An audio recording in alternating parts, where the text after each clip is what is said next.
Have you ever found yourself lost in deep contemplation, asking precisely why specific individuals in your life have treated you as though you were of no consequence?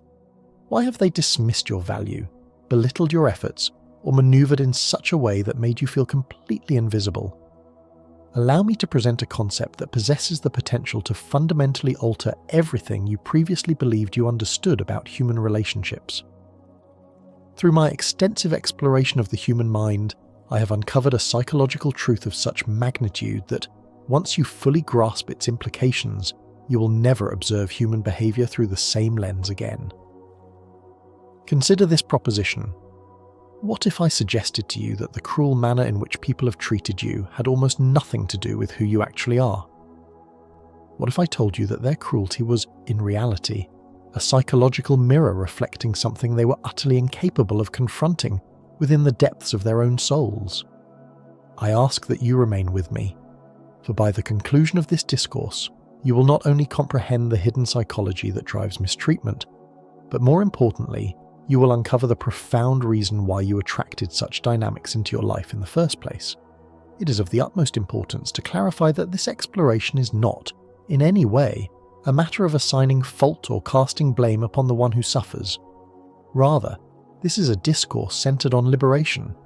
These insights, which I have labored for years to unearth, are designed to set you free from a cyclical pattern in which you have likely been ensnared for far too long. Let us commence by acknowledging the painful reality. You have indeed been mistreated. Perhaps it was a parent who never offered the validation your existence required, or a romantic partner who perpetually subjected you to criticism. It may have been friends who violated the sanctity of your trust, or professional colleagues who sought to undermine your every endeavour. You have undoubtedly asked yourself 1,000 times in the quiet of the night, what did I do to deserve this? Why is this happening to me? Am I truly so unworthy of respect? From the perspective of analytical psychology, I must assert that these questions, while natural, have missed the mark entirely. The mistreatment you experienced was neither a random occurrence nor a punishment you deserved. I have spent decades studying the intricate workings of the human psyche, and what I discovered may well shock you. I found that human cruelty follows predictable, observable psychological patterns that function entirely independently of the victim's intrinsic worth. However, here is where the matter grows significantly more complex. I also discovered that we, as individuals, unconsciously participate in these patterns. We do not do this because we have a desire for pain, but because of a factor buried deep within the recesses of our unconscious mind, something inherited, something ancient that we have never truly confronted. And until we fully understand this hidden mechanism, we shall continue to attract the exact same variety of individuals who treat us in the same deplorable fashion. But why does this happen? Continue to give me your full attention, for the answer holds the key to transforming your very existence. I have stated something in the past that the vast majority of people fail to truly comprehend. Until you make the unconscious conscious, it will direct the course of your life and you will mistakenly call it fate. Let the heavy weight of that statement truly sink into your awareness for a moment. What I discovered through my clinical work with thousands of patients was that human beings operate from two distinct and separate levels of awareness.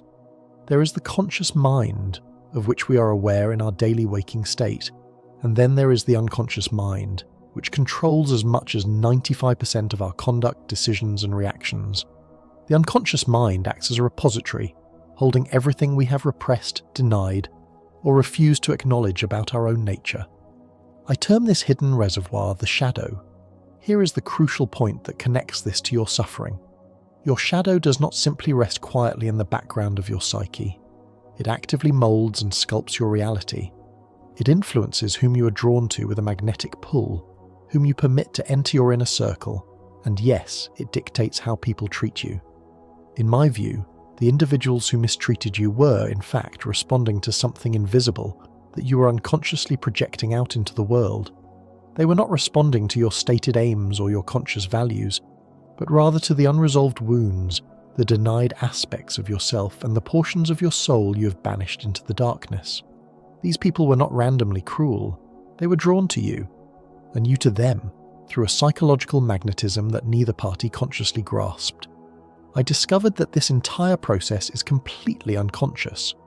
The person inflicting the mistreatment does not awaken in the morning thinking, "I shall destroy this individual today," and you certainly did not consciously think, "I desire someone to inflict pain upon me." Yet, the dance occurs regardless, orchestrated by powerful forces operating far below the surface of awareness. This is the dance of the shadow, and it is about to become even more revealing. I discovered one of the most profound truths concerning the nature of human relationships. We do not perceive people as they truly are. We view them through the narrow aperture of our own unconscious projections. I termed this phenomenon shadow projection, and it accounts for everything regarding why you have suffered such specific forms of mistreatment. Here is the mechanism at play. Every human being possesses a shadow, the parts of themselves they have rejected, denied, or been told by society are unacceptable. Perhaps you learned in your youth that anger was a base emotion, so you suppressed it deeply. Perhaps you were taught that your personal necessities were irrelevant, so you learned to deny them. These rejected portions of the self do not vanish. They sink into your unconscious and they wait. The rule is simple. What we reject in ourselves, we project onto others. But observe the paradox that emerges. We also attract individuals who embody the very qualities we have disowned in ourselves. If you denied your own capacity for anger, you will attract angry, volatile individuals. If you rejected your own power and strength, you will attract controlling, domineering individuals. If you suppressed your own voice, you will attract those who seek to silence you. The person who mistreated you was likely projecting their own shadow onto you.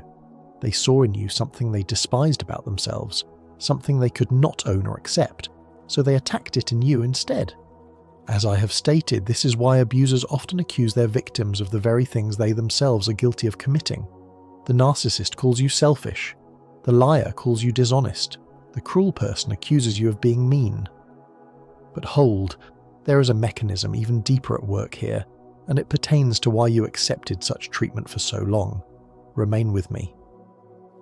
I have said that everything that irritates us about others can lead us to a greater understanding of ourselves. This is the point where many individuals experience significant discomfort, for I discovered something radical. The people who mistreated you were mirroring your unhealed wounds back to you. Before you rush to protest this notion, permit me to elaborate. This is not about assigning blame to the victim. It is about understanding an unconscious mechanism that holds you captive in a cycle of pain. In my view, we unconsciously recreate the specific wounds of our childhood in our adult relationships. We do this not because we are inclined towards self-inflicted pain, but because the unconscious mind seeks to resolve what was never resolved in the past.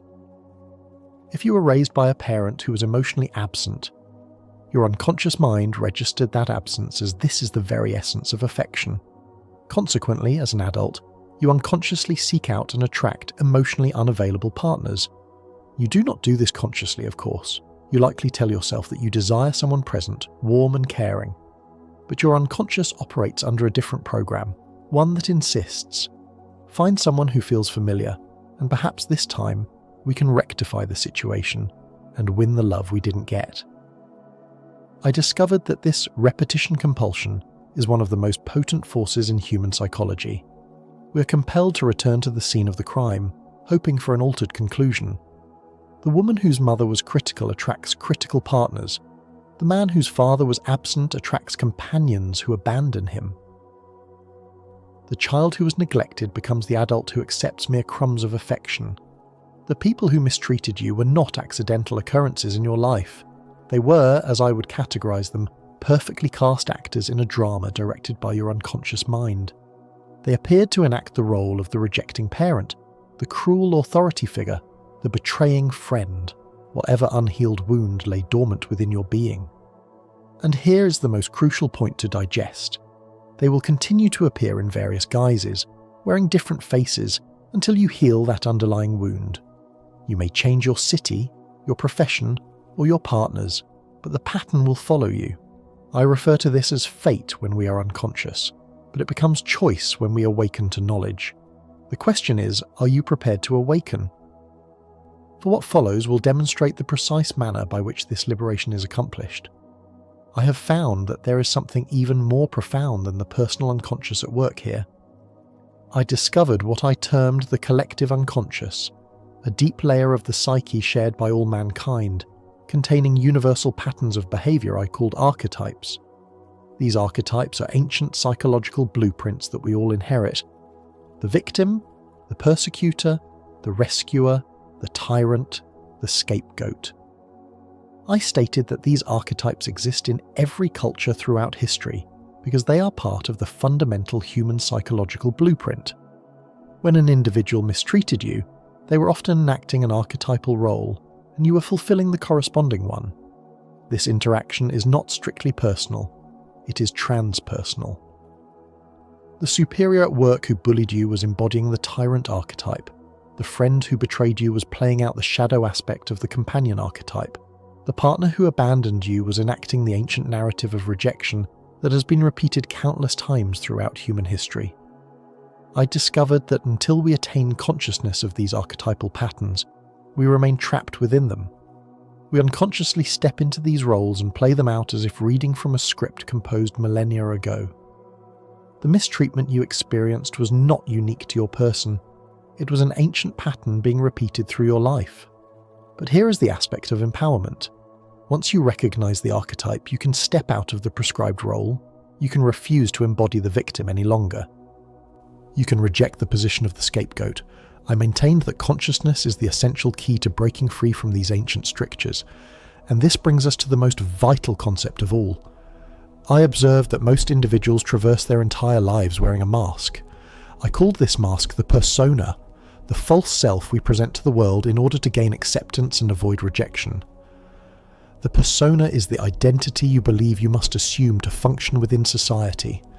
It is the demure daughter who never expresses rage, the agreeable man who never establishes boundaries, the stalwart person who never exhibits vulnerability. In my view, the persona is necessary for social function. However, it becomes a veritable prison when we forget that it is merely a mask. When you over-identify with your persona, you lose contact with your authentic self, the person you truly are beneath all external conditioning and expectations. Observe the connection to mistreatment. I discovered that individuals who live primarily through their persona attract relationships that serve to reinforce the mask rather than honour the authentic self. If your persona is "I am the one who assists everyone," you will attract those who exploit your kindness. If your persona is "I require nothing from anyone," you will attract individuals who offer you nothing. The people who mistreated you were often responding to your persona, not your authentic self. They perceived the inauthenticity, the tendency to placate others, and the boundaries you neglected to enforce. Predatory individuals possess a sixth sense for detecting when someone is disconnected from their inherent strength. They can sense a weak persona from afar. I discovered that the path toward authentic relationships necessitates the shedding of the persona and presenting oneself as one truly is, complete with wounds, needs, and boundaries. When you cease performing and begin being, everything is transformed. The people who mistreated the false version of you cannot endure the presence of the authentic you. Your genuineness repels those who require you to be false. But first, you must comprehend who has been feeding upon your inauthenticity. In my view, certain people are what I termed psychologically unconscious. They reside entirely within their shadow without any awareness of their destructive patterns. These are the emotional vampires who depleted you, and I understood precisely why they focused their attention upon you.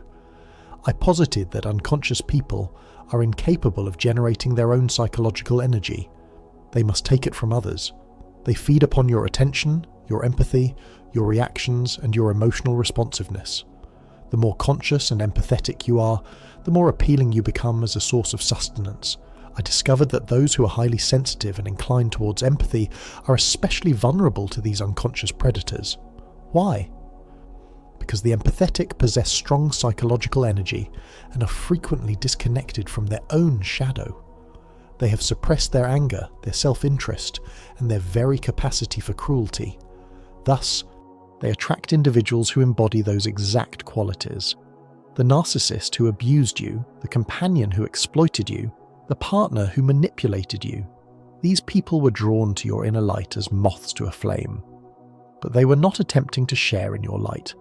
They were, in my estimation, attempting to extinguish it because it served as a painful reminder of everything they had forfeited within themselves. I stated that unconscious people cannot tolerate consciousness in others. Your growth poses a threat to them. Your healing exposes their wounds. Your boundaries reveal their violation. Therefore, they mistreated you in order to keep you diminished, to extinguish your light, to render you as unconscious as they are. But here is the juncture at which everything changes. For I discovered the counterforce. I discovered what I considered my most vital contribution to the field of psychology, the process of individuation. This is the journey toward becoming the person you truly are. It is the process of integrating all the rejected elements of yourself, of moving from an unconscious existence to a conscious one. And this is the precise method by which you cease to attract mistreatment. Individuation demands performing the most difficult act a human can undertake, confronting your shadow. You must examine the parts of yourself you have denied, the anger you suppressed, the needs you disregarded, the strength you relinquished, the boundaries you never established, the voice you silenced. All of it must be acknowledged, integrated, and reclaimed. I noted that most individuals avoid this process because it is inherently painful. It is simpler to blame others for their conduct toward you than to ask, what capacity within me permitted this? It is easier to persist as a victim than to reclaim your authority. It is easier to perpetuate the pattern than to shatter it. But those who undertake the work of individuation experience something extraordinary. I discovered that as you integrate your shadow, you become whole. And when you become whole, you cease to attract fragmented individuals. When you claim ownership of your anger, you cease to attract rageaholics. When you respect your own needs, you cease to attract those who take from you. When you establish clear boundaries, you cease to attract those who violate them. The energetic quality you emit is fundamentally altered. The individuation process transforms you from an individual to whom life happens, into one who consciously creates their life. You cease to be a mere character in someone else's unconscious drama and become the author of your own narrative. But individuation is not a singular event. It is a lifelong commitment, and it commences with a solitary but potent decision. Allow me to illustrate the nature of that decision. I stated, I am not what happened to me. I am what I choose to become. This is the precise point at which you permanently break the pattern of mistreatment. Breaking free requires both psychological comprehension and definitive action. Allow me to guide you through this framework. First, you must recognize the pattern. I discovered that most individuals are so identified with their suffering that they cannot perceive the pattern they are endlessly repeating. Examine your relationships with honesty. Do you persistently attract the same sort of person in different bodies, the same emotional unavailability, the same criticism, the same betrayal? Recognition is the first prerequisite for freedom. Second, I urge that you must withdraw your projections. Cease viewing these people as monsters and begin to see them as mirrors. What quality in them provokes your greatest reaction? That is your shadow speaking. If their cruelty enrages you, where have you been cruel to yourself? If their selfishness repels you, where have you denied your own legitimate needs? This is not a means of excusing their behavior. It is a means of reclaiming your own power. Third, you must grieve what you never received. You must grieve the validation you deserved, the affection you required, and the respect you earned. Most people bypass this stage and remain fixed in a state of anger or resentment. But I discovered that losses which are not mourned keep us bound to the past. You must mourn what never materialized before you can create what is possible. Fourth, you must establish new boundaries. I maintain that boundaries are the physical manifestation of self-respect. Every instance in which you enforce a boundary, you are signaling to your unconscious mind, I matter, my needs matter, I shall not accept mistreatment. Observe how rapidly individuals retreat when you cease to permit their unacceptable conduct. Fifth, I discovered that you must consciously choose different people. Your unconscious will retain a pull toward familiar patterns. That emotionally unavailable person will still possess a sense of familiarity, a feeling you misinterpret as affinity. That critical person will still feel as though they are merely being truthful. You must deliberately override that unconscious programming with conscious choice. Choose the person who feels unfamiliar but who is truly healthy. Choose the relationship that feels strange precisely because it is secure. There arrives a moment in the individuation process where all things shift. I termed this the transformation, the demise of the old self and the emergence of the new, and this is the point at which you stand presently, whether you fully realize it or not.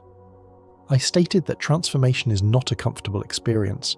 The old self must pass away, the people-pleaser must pass away, the victim must pass away, the person who accepted meagre provision must pass away. And death is invariably accompanied by a feeling of loss.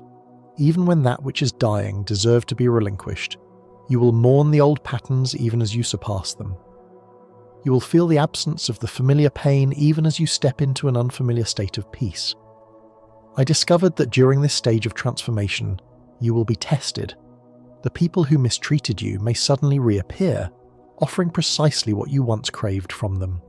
This is the final examination of existence. Will you revert to the familiar pain, or will you honour your transformation? I noted that most individuals fail this test in the initial attempt. They return.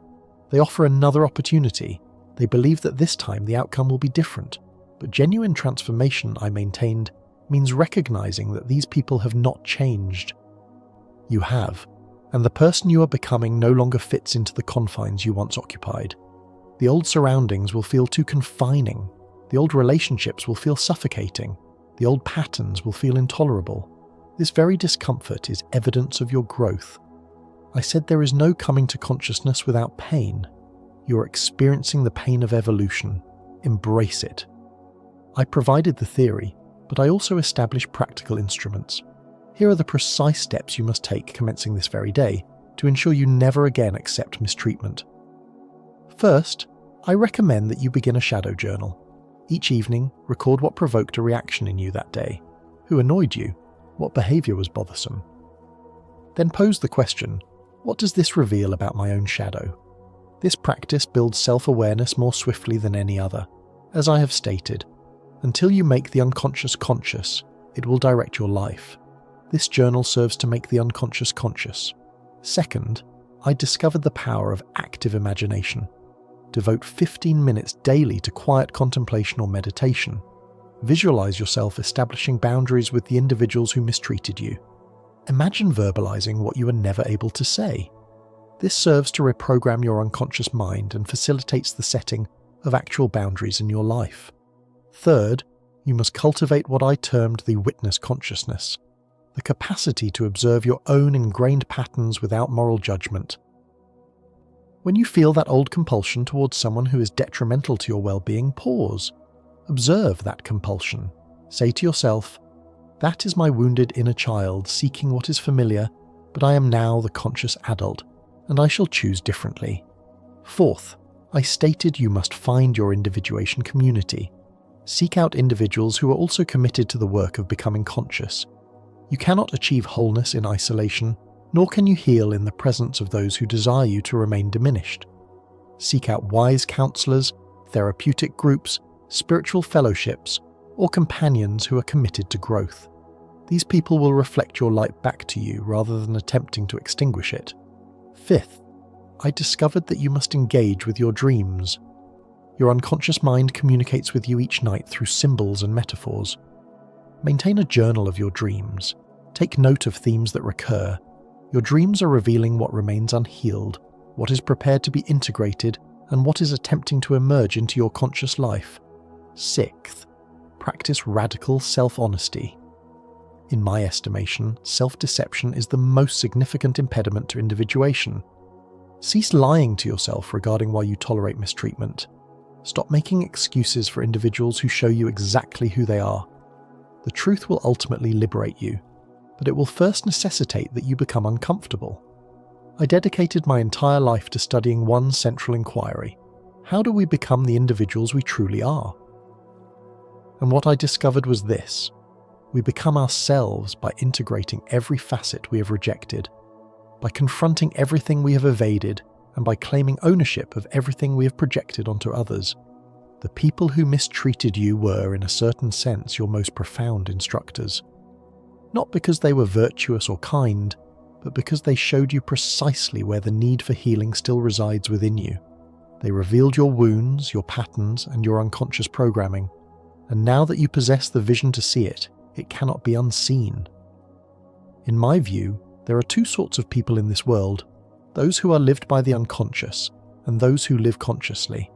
The former group will continue to repeat the same patterns, attracting the same mistreatment forever, wondering why life is such an ordeal. The latter group breaks free. Which group will you choose to join? I said the privilege of a lifetime is to become who you truly are. You now possess the knowledge. The central question is, will you commit to the work? The mistreatment ceases the moment you decide that it ceases, not when the other individual changes. When you change, your transformation begins now. Make the unconscious conscious. Integrate your shadow. Become whole and observe how every aspect of your life is transformed. The power has always resided within you. I bid you welcome home to your own true self.